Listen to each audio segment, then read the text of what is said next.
Hello everyone. So today we are going to start a new chapter of class 8 science, which is metals and non-metals. In the previous videos you studied about fibers, natural fibers and synthetic fibers and plastics also. And in this chapter you will study about metals and non-metals as the chapter name suggests. So before discussing about the metals and non-metals, let's have a general idea about what metals are and what non-metals are. You must have seen many metals around you. You must have a general idea of metals, as you must have seen utensils made up of metal, jewelries made up of gold, silver, or copper or platinum. You must have seen objects made up of metals like iron. So why do we keep these substances under the category metals? Let me tell you all that we have 118 elements known to human. Elements are the basic things which make up any substance. So these elements are divided into three categories, which are of metals, non-metals and metalloids. So metals are those substances which have some characteristic set of properties. That means we can define them by their characteristic set of properties. What these properties are: first is metals are malleable and ductile. So before understanding these terms, you have to understand what malleability and ductility means. So malleability means you can change any metal into thin sheet by hammering. Suppose you take an aluminium block and you hammer it repeatedly, then you will get a thin sheet of aluminium. So that property of metal by which it can be hammered into thin sheets is known as malleability. The next term which we see here is ductile or ductility. So ductility means the property by which metals can be drawn into thin wires. And this property is known as ductility. So this is exclusively the property of metals only. Metals are the only substances which can be hammered into thin sheets or drawn into thin wires. The next property of a metal is that metals are very good conductor of heat and electricity. Because they are very good conductor of heat and electricity, because of these properties, they are used in making electrical cables, wires and utensils. The third property of metals is that metals are generally hard. You must have seen iron or gold or silver, whatever metals are available around you, such as copper or aluminium. So what you must have observed is that these metals are very hard. They are hard to break. They do not break easily because they are generally hard. But there are exceptions of these facts. Some metals which are not very hard, they are as soft as they can be cut with a knife. And the examples of these metals are sodium and potassium. Sodium and potassium are basically soft metals. You can easily cut them with a knife. Next is metals are generally solid at room temperature. Whatever metals you see, they are in solid state at room temperature, except mercury. Mercury is a metal which is liquid at room temperature. Next is metals have high melting points and boiling points. Their melting points and boiling points are very high. For example, iron. You know, iron is a very strong metal and its melting point is as high as 1535 degrees Celsius, which is a very high temperature. So that is true about most of the metals, that they have very high melting point and boiling point. Except sodium, potassium, cesium, gallium and mercury. These are some metals which have a very low melting point. The melting point of mercury is around minus 39 degrees Celsius. The melting point of sodium and potassium lies around 100 degrees Celsius, and cesium and gallium lies around 24 to 28 degrees Celsius. So these are some metals which have a very low melting point, but generally metal have a very high melting point or boiling point. Next is metals have very high density. Their mass to volume ratio is very high. That means they have a very high density.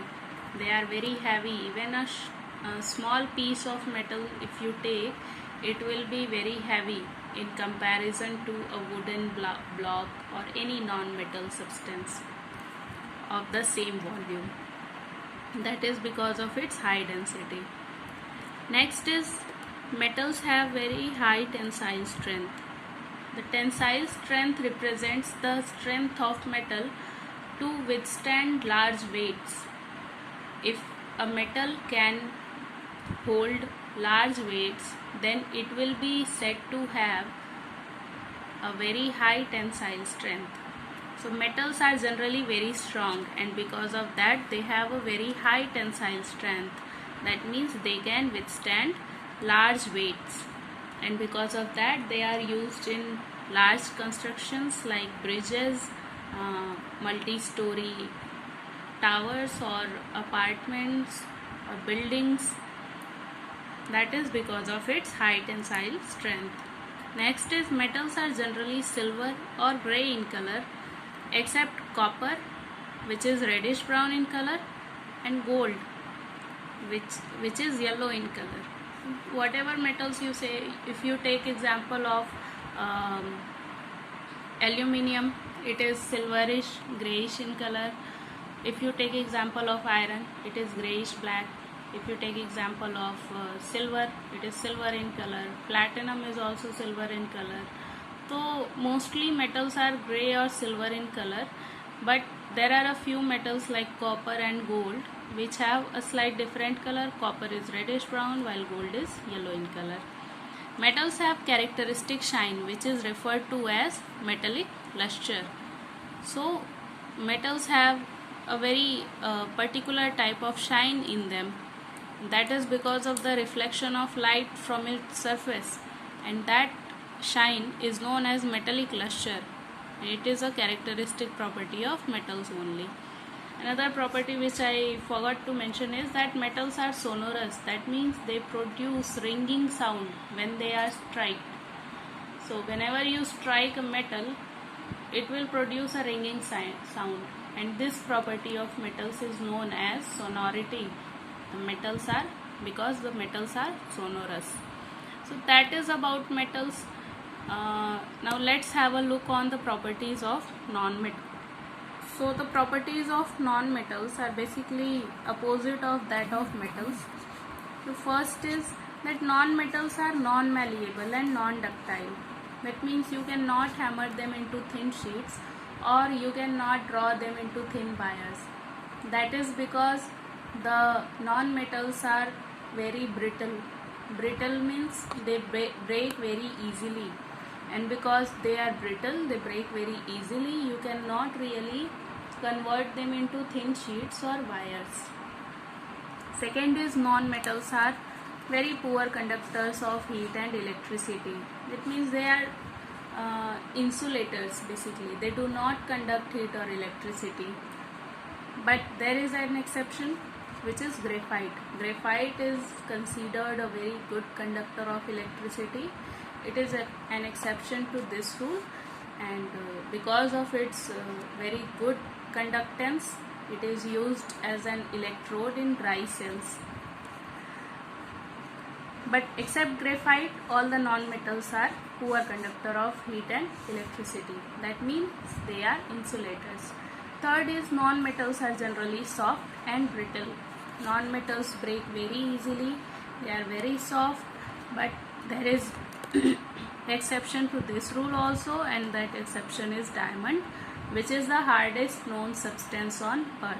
So except diamond, all the non-metals are soft and brittle. That means they break easily. Fourth is non-metals may be solid or gas at room temperature. Only liquid non-metal known is bromine. The only non-metal which is found in liquid state is bromine. Except bromine, all the other non-metals are found either in solid state or in gaseous state. For example of solid state non-metals in solid state, you can take carbon, sulfur, phosphorus, etc. as an example. And the non-metals in gaseous state, you can take example of oxygen, chlorine, fluorine, nitrogen. These are some non-metals which are in gaseous state at room temperature. Next is non-metals are non-sonorous. That means if you strike non-metals, they will not produce any kind of ringing sound. Next is non-metals have very low melting points and boiling points. Non-metals melt and boil very easily. They have very low melting points and boiling points. But the exception of this is diamond and graphite. The melting point of diamond is around 3500 degrees Celsius, whereas melting point of graphite is around 3700 degrees Celsius. So non-metals have very low melting points and boiling points except diamond and graphite. Next is non-metals have very low density. The density of non-metals are very low except iodine. The density of iodine is quite comparable to that of metals, but except iodine, all the other non-metals have a very low density. That means their mass to volume ratio is very low. Next is non-metals have very low tensile strength. You can also make it out from the fact that non-metals are very soft, and because they are very soft, they cannot withstand very large weights, and because of that they have very low tensile strength. Next is non-metals are found in different colors. Various non-metals have different colors, like sulfur is of yellow color, oxygen is colorless, phosphorus is found in white and red color, chlorine have a slightly greenish yellow color. So all the bromine have a reddish brown color. So all the non-metals have different colors. Next is non-metals are non-lustrous. They do not possess any kind of metallic shine or luster, and the exception to this fact is iodine. Iodine do have a metallic shine in it. So you can, if you do not look closely, you can confuse it for a metal. So this is a brief description of metals and non-metals and their physical properties. Hope you guys understood it. In the next part of the video, we will discuss more about metals and non-metals and their chemical properties. Till then, keep studying. Thank you.